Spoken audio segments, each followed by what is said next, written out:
Hello friends, welcome to your own channel shares of market. आज हम एक नया इंडिकेटर सीखेंगे, आरएसआई इंडिकेटर, और एक पुट कॉल रेशो कैसे निकालते हैं उसका यूज़ क्या है वो सीखेंगे। आपने मार्केट में दो वर्ड बहुत सुने होंगे, एक तो overbought market and second oversold market. और अगर आप न्यू हो मार्केट में तो यकीन मानिए आप ये वर्ड आगे सुनने वाले हो, ठीक है। ओवरबॉट मार्केट क्या होता है और ओवरसोल्ड मार्केट क्या होता है, एक तो ये सीखेंगे हम। और इसका पता कैसे लगाएंगे, हम कौन से इंडिकेटर से लगाएंगे उसके बारे में सीखेंगे हम, ठीक है। आपने कभी सोचा ओवरबॉट ओवरसोल्ड कैसे होगा? एक एग्जांपल लो। अगर मार्केट के अंदर एक स्टॉक को बाय करने वाले हैं लेकिन सेल करने वाले हैं ही नहीं, तो उसको हम ओवरबॉट कभी भी नहीं बोलेंगे। और इसी तरह स्टॉक को सेल करने वाले हैं लेकिन बाय करने वाले नहीं है, तो उसको हम ओवरसोल्ड कभी भी नहीं बोलेंगे, ठीक है। क्योंकि मार्केट चलता है, एक कोई जन बेचेगा स्टॉक को, इंडेक्स को, तो दूसरा लेगा, ठीक है। अगर कहीं बेचने वाले हैं और लेने वाले नहीं हैं तो उसको हम इनएक्टिव स्टॉक या इनएक्टिव स्क्रिप्ट बोलते हैं। इसी तरह लेने वाला है बेचने वाला नहीं है तो उसको भी। और जहाँ ज़्यादा बाय सेल होती है, लेने वाले बेचने वाले की भरमार है, उसको हम मोस्ट एक्टिव स्क्रिप्ट बोलेंगे, ठीक है। मोस्ट एक्टिव स्टॉक बोलेंगे, ठीक है। तो ओवरसोल्ड और बोट का क्या मीनिंग है? मान के चलो आप इस लेवल पे यहाँ मार्केट आपकी ट्रेड कर रही है और धीरे धीरे धीरे धीरे वो नीचे आती जा रही है, तो एक दिन वो इस लेवल तक आ जाएगी जहां से उसको रिवर्स लेना होगा। उस लेवल को बोलते हैं कि यहाँ आके मार्केट ओवरसोल्ड हो चुकी है, अब यहाँ से बाय बनता है या रिवर्स बनता है। इसी तरह मार्केट अगर लो लेवल पे है और यहाँ से मार्केट धीरे धीरे धीरे धीरे ऊपर जा रही है, तो एक लेवल ऐसा आएगा जहां से मार्केट को रिवर्स लेना होता है और मार्केट वहां से रिवर्स चलती है, तो उसको बोलते हैं हम ओवरबॉट जोन, ठीक है, ओवरबॉट मार्केट। अब हम ये कैसे पता लगाते हैं, उसके लिए दो कंसेप्ट है। एक होता है आरएसआई इंडिकेटर। आपको ये, आप जहां भी चार्ट देखते हो वहाँ मिल जाएगा। आप किसी भी ऐप में देख रहे हो, जीरोधा की, एंजल बुकिंग की या ट्रेडिंग व्यू पे, वहाँ पे आपको आरएसआई इंडिकेटर मिलेगा। दूसरा होता है पुट कॉल रेशो। हम पुट कॉल रेशो से भी पता लगा सकते हैं कि ओवरबोट है या ओवरसोल्ड है, ठीक है। पुट कॉल रेशो से उन्हीं स्क्रिप्ट का पता लगेगा जो एफ एंड ओ में, मतलब फ्यूचर एंड ऑप्शन में जिनका काम होता है। अदरवाइज इक्विटी है जो कैश में काम होता है, उनके लिए आरएसआई ही यूज होता है, ठीक है। तो अब हम देखते हैं चार्ट पे आरएसआई को कैसे यूज करते हैं, उसकी सेटिंग कैसे करनी है, क्या डिफ़ॉल्ट सेटिंग है और क्या यूज़ कर सकते हैं, क्या चेंज कर सकते हैं। अभी मैं आपको दिखाऊंगा ट्रेडिंग व्यू पे, जहां मैं चार्ट यूज़ करता हूं वहां लेके चलते हैं आपको। ये आपका ट्रेडिंग व्यू है। यहाँ आप इंडिकेटर में जाएंगे, मैंने बैंक निफ्टी का चार्ट खोला हुआ है 15 मिनट पे, ठीक है, समझाने के लिए। आप किसी भी स्टॉक में आरएसआई इंडिकेटर लगा सकते हो, किसी भी चार्ट में लगा सकते हो। तो यहाँ इंडिकेटर पे जाएंगे और यहाँ सर्च में हम आरएसआई लिखेंगे। आरएसआई आ गया, रिलेटिव स्ट्रेंथ इंडेक्स। हम इसी को, ये जो आरएसआई स्ट्रेटजी है ये अलग है, इसे चूज नहीं करना है, सिंपल आरएसआई को लेंगे। ये देखो, ये नीचे आरएसआई लग गया। अब हम इसकी सेटिंग में जाएंगे। यहाँ बहुत सी सेटिंग है, चार्ट पे दिया हुआ है। यहाँ 14 है। 14 का क्या मतलब है? ये 14 डेज टाइम फ्रेम लेता है, पीछे का 14 डेज का टाइम फ्रेम लेगा और उसी पे चलता है। यहाँ सोर्स के अंदर क्लोज है, ओपन है, हाई है, लो है, ये कैंडल की बात कर रहे हैं। ओपन का एवरेज लेना है, हाई कैंडल बना रही है उनका एवरेज लेना है, लो का बना रहा है उसका लेना है, या क्लोज का। हम क्लोज पे ही रहने देंगे। जब कैंडल क्लोज हो जाती है तो तब उसका एवरेज निकाले, ठीक है। यहाँ है S M A. S M A होता है सिंपल मूविंग एवरेज। हमें इसकी जगह ई एम ए करना है, exponential moving average. Simple moving average और एक्सपोनेंशियल मूविंग एवरेज में क्या फ़र्क है? सिंपल मूविंग एवरेज है वो पीछे 14 डेज के टाइम फ्रेम में जितनी भी कैंडल है उनको सबको इक्वल वेटेज देगा। और ईएमए क्या है? ईएमए जो लेटेस्ट कैंडल बनी है उनको वेटेज ज़्यादा देता है पीछे की कैंडल के बजाय, ठीक है।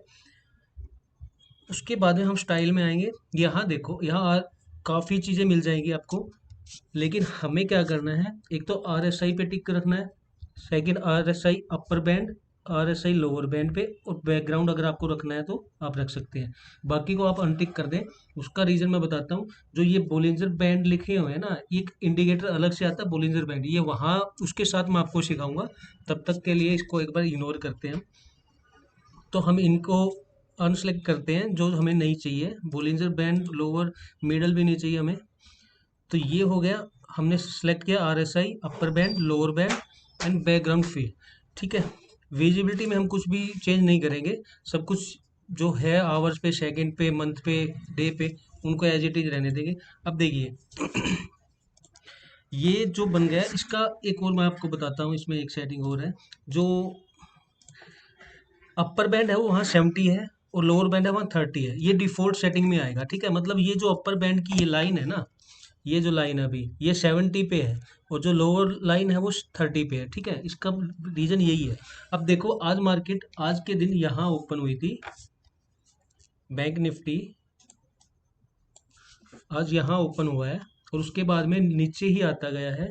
ठीक है, तो आज जो बैंड ओपन हुआ था कल यहाँ क्लोज हुआ था, ये इसके 30 के नीचे ही क्लोज चला है पूरा दिन, ऊपर आया ही नहीं। ठीक है, अब हम पीछे की साइड चार्ट चलते हैं, 2-3 दिन पीछे का चार्ट दिखाता हूँ आपको।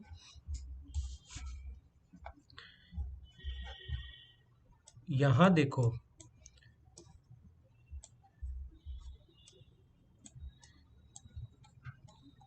अब ये देखो जहां मार्केट ऊपर जा रही है, बैंक निफ्टी ऊपर जा रहा है, वहां बोलिंजर बैंड भी ऊपर जाएगा। यहाँ मार्केट ऊपर गई है, बोलिंजर बैंड भी हाई को टच किया है, मतलब ओवरबॉट में गया है। मार्केट नीचे आई है, बोलिंजर बैंड भी नीचे आया। मार्केट यहाँ नीचे आ गई, बोलिंजर बैंड भी नीचे आ गया, ओवरसोल्ड जोन में आ गया। ठीक है, तो ये जो 70 और 30 डिफॉल्ट है, इसको हम चेंज भी कर सकते हैं। डिफॉल्ट में ज़्यादातर यूज यही होता है, 70 और 30।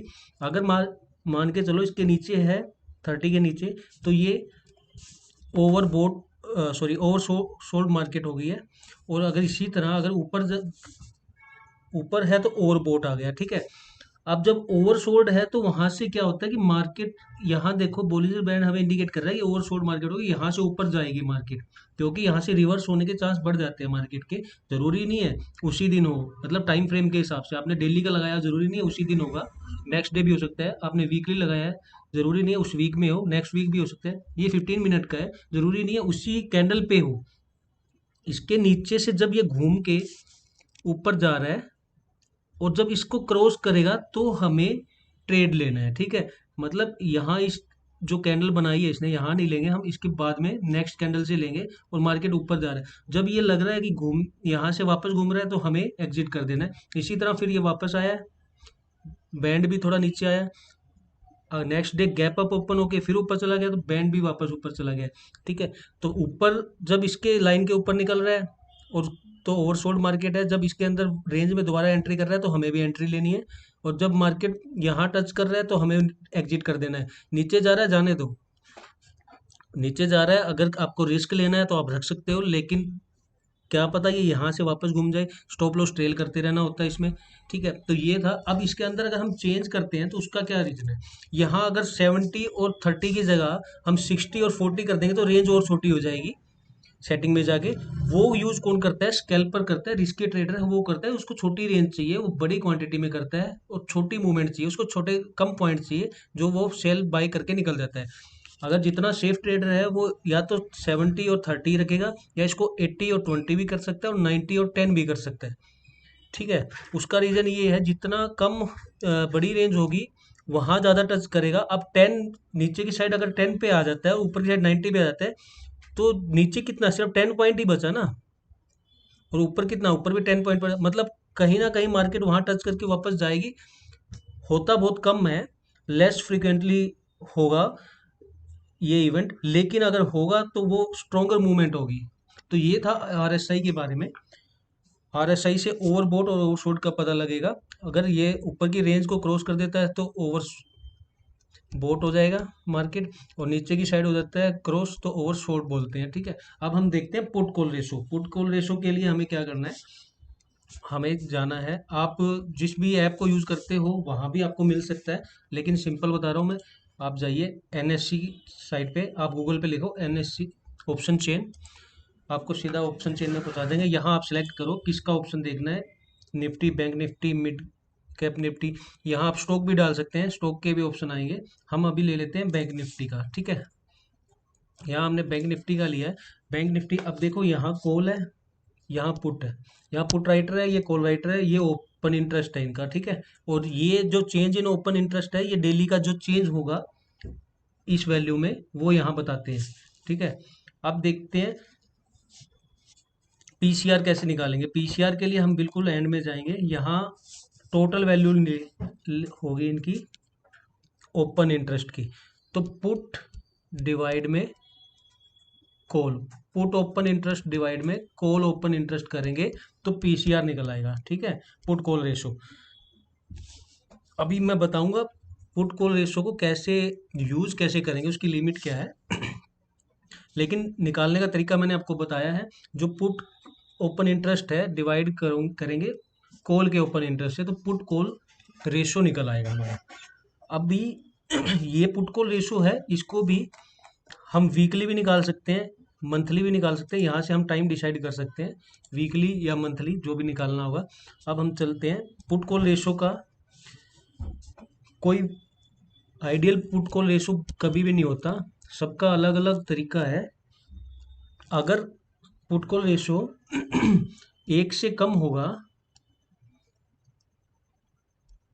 या फिर 1 से ज़्यादा होगा, अगर 1 से कम है तो मान के चलेंगे कि ओवरसोल्ड हो रही है मार्केट, ठीक है।